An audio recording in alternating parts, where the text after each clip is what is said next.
I'm pleased to be here and give this speech. I'm representing both IMTech and LearnLab and the teams there. And we have all been cooperating in making this presentation. So I hope my Norwegian will not be visual. It's always difficult to communicate in another language. And the key question here is if technology can or not can hinder or promote well-being, equity, and creativity. So to get us all started, I want you to go to this site. You can use a smartphone, or you can use a computer, or you can use a laptop. If you don't have a laptop or a smartphone, you can talk to the person next to you, and you can all agree on what to answer to this question. Is technology hindering well-being, equity, and creativity? It should be easy to answer that question. I didn't give you many choices.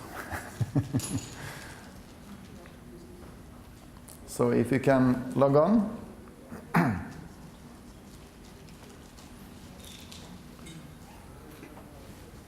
3 persons so far made it.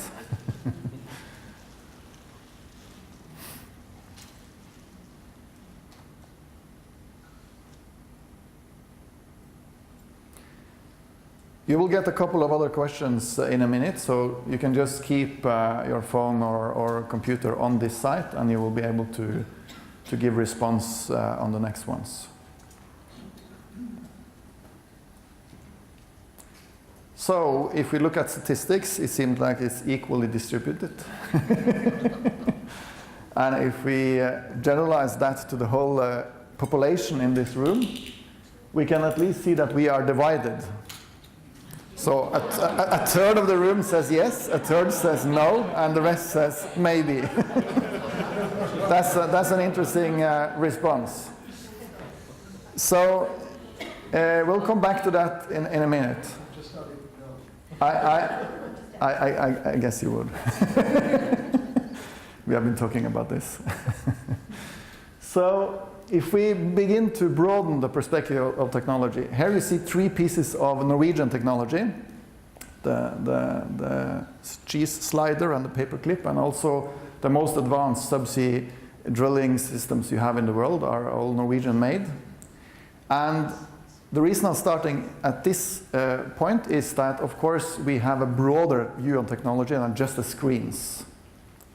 But as you will see in this presentation, is a lot to talk about the screens. But I want to link this to the 2 main problems we have: pollution and distribution of wealth. I loved Jonathan's introduction today, because I strongly believe that these 2 problems are the problems we need to get the younger generation to help us with solving.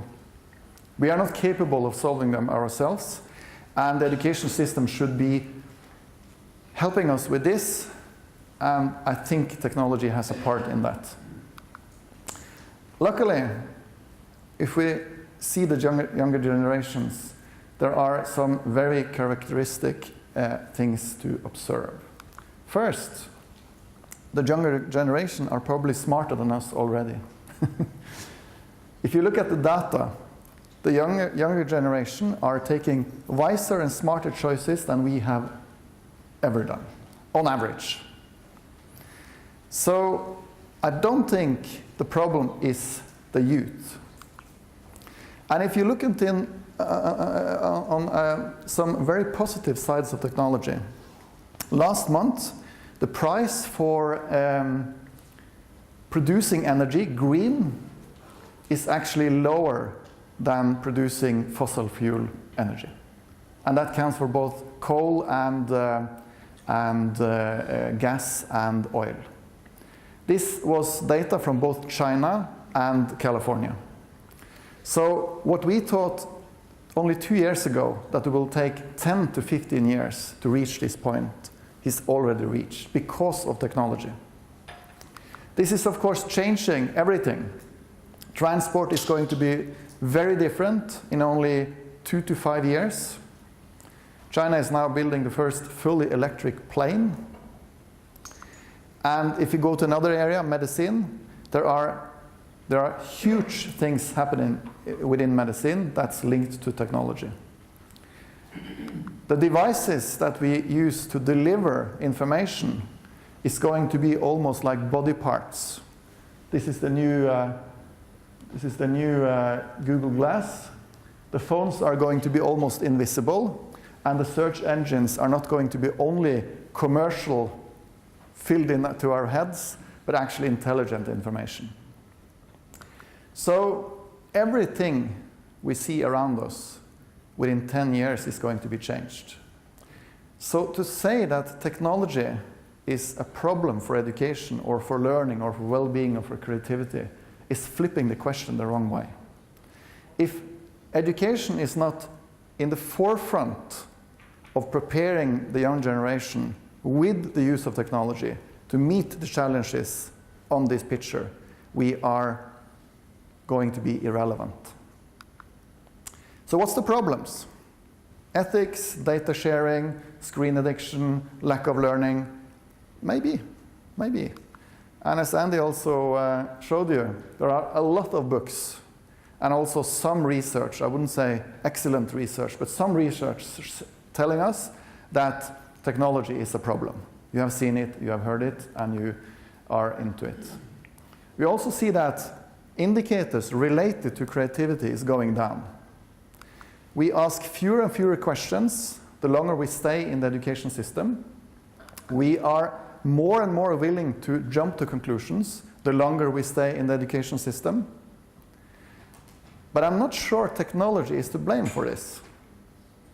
Could it be something else that's to blame for these trends? And if we link this to the really big problems that we need to face together, we really don't know what the children are going to do, then we have to ask ourselves, what do we need to put into the curriculums of education? I think my most important, and Yngve's most important mentor is Professor Erling Starle at University of Oslo. So when I helped him with how to manage technology, internet and email, he influenced our thinking on pedagogy. And I especially like this quote from John Dewey. If we teach the students of today like we taught yesterday, we rob them of tomorrow. I'm a little bit afraid that we have forgotten the basic principles of education. Social, democratic, future life readiness, flexible, relevant, experimental integration, and of course problem solving and learning by doing. I did this very fast because I know you know it, all of you. But if we are going to have more progressive pedagogy in the schools, and if we are going to go more back to the basic principles of education, if we are going to enhance what's in the hearts of the teaching profession, which is progressive pedagogy. We interviewed 400 teachers. They all wanted to go this direction. We have to ask ourselves, what kind of technology, how do we use technology, and what kind of content or what kind of curriculums do we want? So the next question I want you to reflect on is, are we really true to the basic principle of progressive education in our education systems? So give me a feedback on that. Are we really true to this? You will be given the chance to reflect on how and the details of this in a minute. But now, for now, it's only yes and no. That's the limitations of quantitative measurement, I guess. Okay, so in the way we defined it, we can see that most of you think that we are not true to this. And I completely agree. So the question is, why? Why is this? Why is this that we are not true to this? I think there are a lot of myths regarding technology. I have several of them, but I will use only one. This is the myth where we say that our attention span is going down. It's actually completely wrong. If you try to look into the research showing that, and it was widely spread all over the internet some years ago, also by someone in this room, you can actually see that this was based on not only bad research, but not research at all. It was a guessing. If you talk to the researchers that research on attention span, they will say this is bullshit. Still it's spread.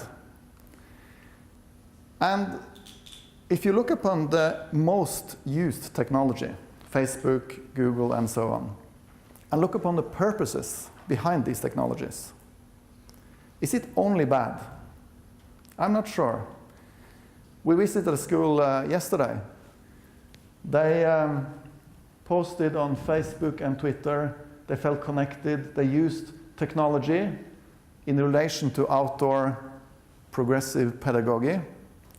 And I think to say to these children that technology, the future technology, is irrelevant is like going back to the Stone Age. We don't need that. We need to figure out how to use technology better. And if you look into two technologies, social media and the camera, it's clear for the young generation that to hide unclear intentions are almost impossible. It really is almost impossible. And I think the young generation is smarter than us also because they are more informed. And they are informed in ways that we could never be without this technology. This is another example from Zimbabwe, a project we both sponsored and gave technology to. This classroom was changed to this classroom in 200 schools. It costed almost nothing. And it was provided teacher training to 800 teachers, basically by this man by himself. And from one year to another, the number of students in these classrooms being able to go into secondary education raised from 16% to 94% in 1 year. The scalability of that was only possible with technology. This is another example from Canada. These two guys, they call themselves entrepreneurs. I talked to them. They are coding and producing games, selling them. So they have their own website. It costs $1 for their services. And especially this guy here, he didn't want to go to school. Now we don't want to go home. And the most beautiful part is that this is actually training of mathematics. It's advanced mathematics, 4 grades below over the level that they are in. So they are actually engaging the students as entrepreneurs by using advanced, or pretty simple, I would say, technology, but advanced new techniques. There is a lot of examples. 43,000 teachers sharing lessons on Facebook. This school communicates with the whole world using technology and 7-8 different pieces of technology to engage the students. This is another example that we are involved in. Future scenarios. They use specific questions regarding scenario understanding, put it into engaging technology, engage the students in creating their own view on the future, and also choosing the jobs and the education they need to choose to be able to have success in the future. It's wonderful. It's engaging, and it's the technology. So what we look for, or what we advocate that we should look for in classrooms, are things like this. Basically exactly the same as John Dewey said 100 years ago.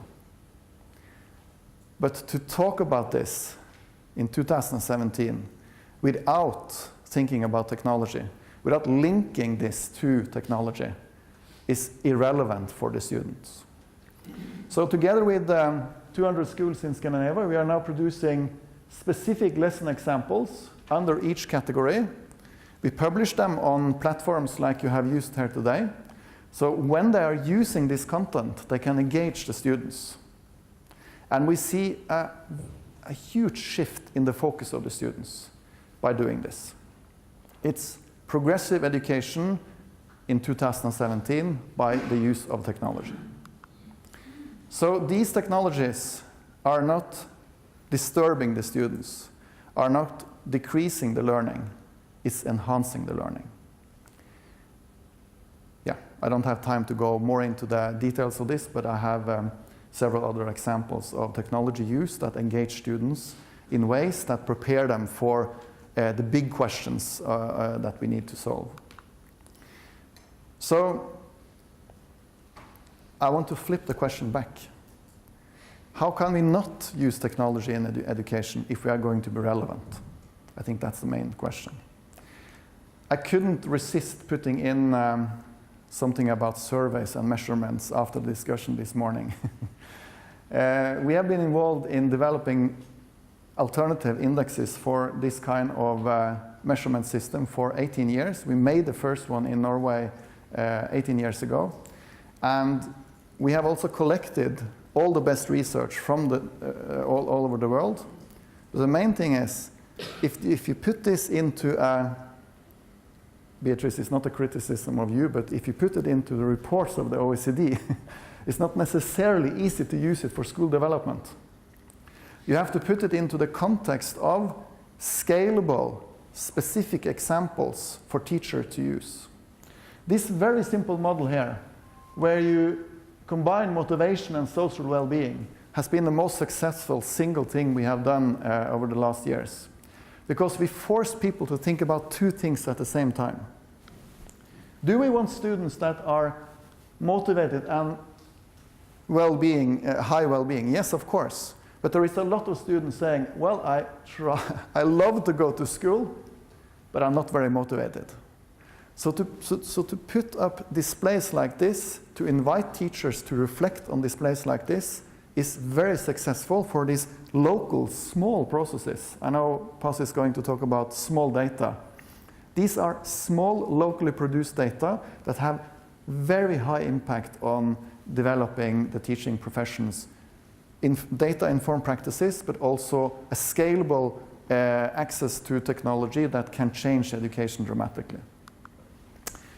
One more thing before I give you another question. If you look upon the brain of every person's, young persons, students, us, it's like this. And this is based on Carl Dweck's research. If you say to a person, you have to perform on the next test, all the areas that you need for storing relevant information are shut down. So you cannot scare a person to learn. But if you give the person the opportunity to contribute, to be a part of the solution, to solve the really big problems by seeing this person as a resource, then you activate all the parts of the brains that you need to activate. And I'm a little bit afraid that the way we still organize this, especially in secondary and upper secondary education, is more like this. We talk about equity and well-being and creativity, and students are looking out the window and hoping to escape schools. And I think one of the main things that we need to do to solve this is actually bring the future into the classrooms, bring technology into the classroom in specific ways that the teachers can manage, where they can use their competences, where they can see that they are ready for the future and helping the students to be ready for the future. Yeah, it speaks for itself. We have been winning the wrong race. I don't think we should actually rank ourselves on PISA and equity at all. Equity and well-being are much more important that we have measured on PISA. So it's very good that we are now shifting the content of these measurements also towards well-being. So if we are choosing between anxiety or screen addiction to explain the problems of education, for me it's almost irrelevant to say that screen addiction is the problem. Screen addiction is the symptom of this, not the opposite. They have to have a way to escape. the systems that we are building. That's why they are addicted to these screens. And why are educators so happy with criticizing technology? As soon as there are a stupid so-called research showing the mislink between technology and learning, it's posted all over the world. And the reason is that we still think that education is like this, and technology should help us to fill in to the heads of the students what they miss. This specific study, and more detailed, 4 studies in the Nordic countries showing that technology didn't work, were conducted like this. We put computers into the room, and we continue with the same pedagogy, and then we test the students on a standard test, and we find no correlation. Of course, we find no correlation. So we are suggesting this, that the achievement gap is much smaller than the relevant gap. And even worse, I think the relevance gap is probably the main reason for the achievement gap. And to think that this is possible to solve for the smarter young generation without technology, without future orientation, without linking what we do to the big questions in the society is almost impossible. So specific examples, sharing of specific examples, use of scalable technology that could change a lot of schools at the same time, I think is the solution to this. So I made this question yesterday, but I saw you all started to reflect on it in the group work that you already did. But I want you to discuss 2 and 2 now. If you have, based on what I said, or the discussions we had already, some suggestions regarding technology, what can we do as policymakers, educators, to ensure that the introduction of technology makes schools better, more creative, better on well-being and equity? What kind of technology? Yeah, discuss it. And you can report it with an open-ended question in a minute. I've seen this kind of technology. Are you with me? I've seen this kind of technology used among students several times, and we are also making a new version of this that's much more advanced when it comes to qualitative aggregation of information. But what I've seen is that many students that don't participate have easier way to participate when you have a technology like this. It's not only the same people that are speaking, it's new people and new thinking. So that's also a benefit from technology use. We will use this as content for the further on discussion in the seminar.